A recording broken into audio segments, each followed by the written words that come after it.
So we have two primary missions. Our first primary mission is anti-submarine warfare, and our second is surface warfare. Anti-submarine warfare is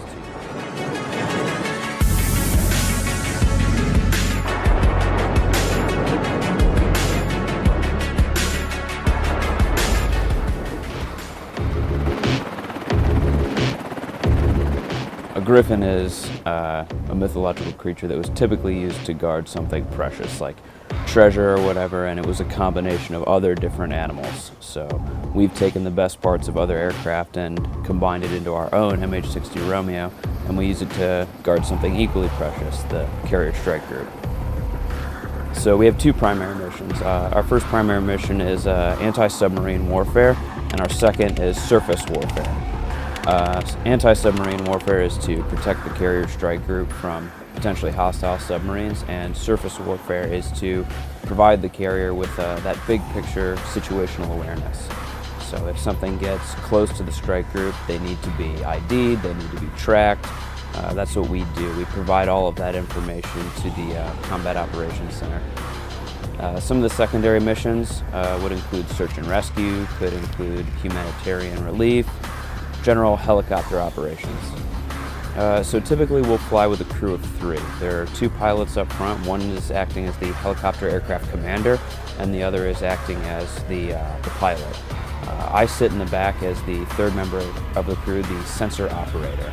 I run the eyes and ears of the MH-60 Romeo.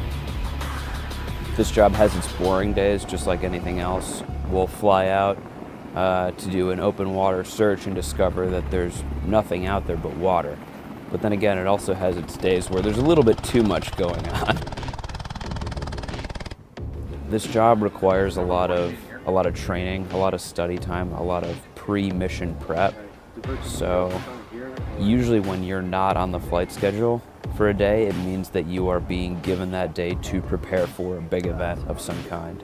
So when we're not flying, we are getting ready to fly. Pride is what it takes to be a Griffin. You have to be proud of the job you're doing.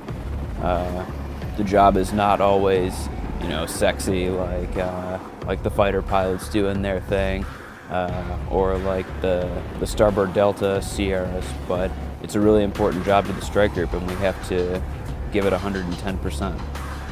The USS Abraham Lincoln and Carrier Strike Group 12 would be nearsighted without the Griffins, and far more susceptible to torpedo attack. So this is a stand-up squadron. We stood up in June just a few short years ago, and this is our actual first deployment together, as a squadron. I'm looking forward to seeing how well we're going to perform.